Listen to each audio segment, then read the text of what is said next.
The twin suns of the planet Aeloria hung low in the violet sky, casting long golden shadows across the towering crystal spires of the royal palace. Inside the grand hall, the air shimmered with quiet tension. Alien nobles in flowing silver robes gathered around the throne, whispering among themselves. On the throne sat Emperor of Aeloria, ruler of the Aeolian Empire, an ancient civilization that had dominated entire star systems for thousands of years. His glowing blue eyes scanned the crowd as the council chamber doors opened. A group of armored guards stepped inside, escorting a single figure. He was human. Tall, battle-scarred, and silent, the warrior calmly walked across the hall as if he did not stand inside the palace of one of the most powerful empires in the galaxy.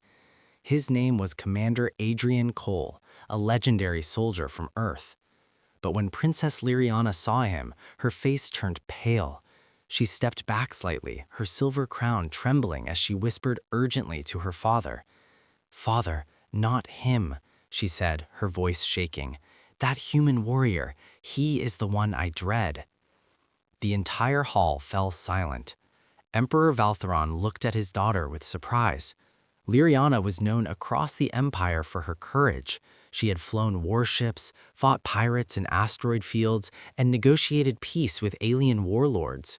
Fear was not something that touched her easily. Yet now she looked genuinely terrified.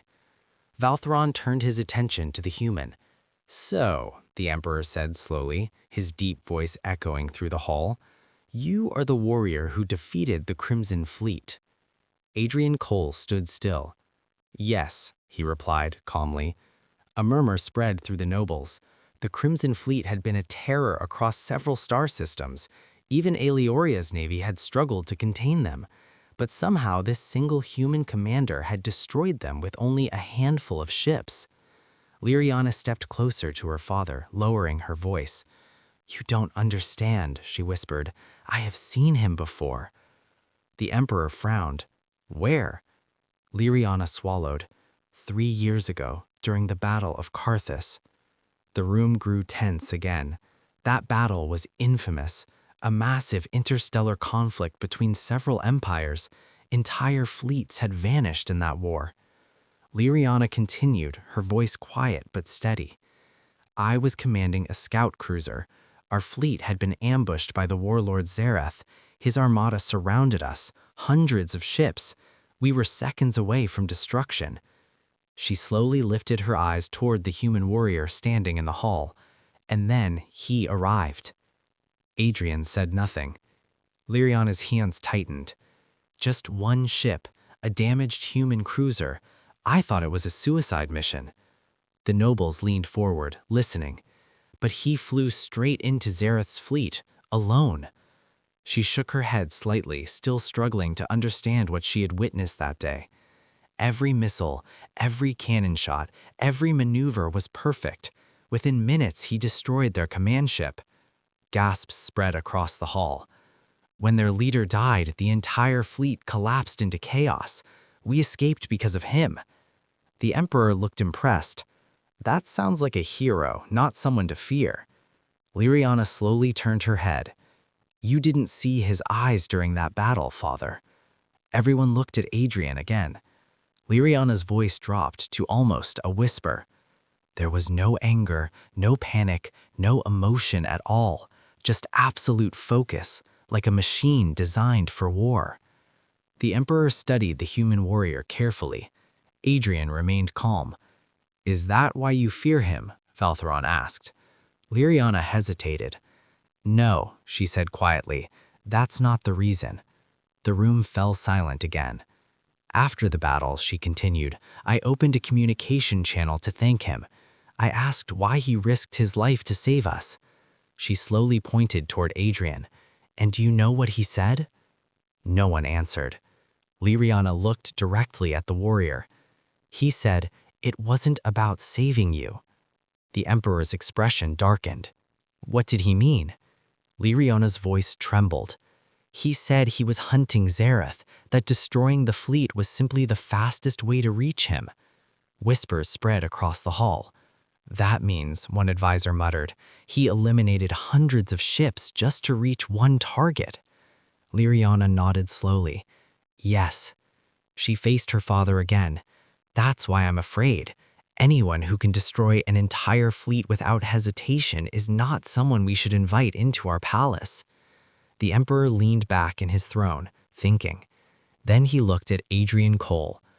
Human warrior, why have you come to Aeloria? Adrian finally stepped forward. His boots echoed across the crystal floor. I came with a warning. The room grew quiet again. There is a threat approaching this system, an enemy far worse than the Crimson Fleet. The Emperor narrowed his eyes. What enemy? Adrian looked directly at him. The Void Dominion. Several nobles gasped in shock. That name was spoken only in ancient records, an unstoppable force that consumed entire civilizations thousands of years ago. They are returning, Adrian said calmly, and their scouts are already in this sector. The Emperor's voice hardened. And why should we believe you? Adrian didn't hesitate. Because I've been fighting them for the last 6 years. Lyriana's fear slowly shifted into confusion. You fought them alone? She asked. Adrian nodded slightly. Humanity encountered them first. Our outer colonies were destroyed before we even understood what they were. The hall was silent. So I learned how they fight, how they think, how they conquer. The Emperor leaned forward. And you came here to ask for help. Adrian shook his head. No. Everyone waited. I came to offer mine. That answer surprised the entire room. You would fight for us? The Emperor asked. Adrian looked around the hall. If the Dominion conquers Aeloria, Earth will be next. Stopping them here is the best chance any of us have. Lyriana studied him carefully now. The cold warrior she feared suddenly seemed different. You came to warn us, she said slowly, even though we are not your people. Adrian shrugged a little. War doesn't care about species. The Emperor stood from his throne. For a moment, he said nothing. Then he raised his hand. Prepare the fleets, he ordered the council. Send warnings to every allied system. The nobles rushed out of the hall. Soon, only 3 people remained. The Emperor, the Princess, and the human warrior. Lyriana stepped closer to Adrian. You still frighten me, she admitted honestly. Adrian gave the smallest hint of a smile. That's probably smart. She looked toward the stars through the palace window. If what you say is true, the entire galaxy may be in danger. Adrian followed her gaze. Yes. Lyriana took a deep breath. Then she turned to him. Then I suppose we'll be fighting together. Adrian nodded. And far beyond the glowing skies of Aeloria, hidden in the dark between galaxies, the Void Dominion was already coming.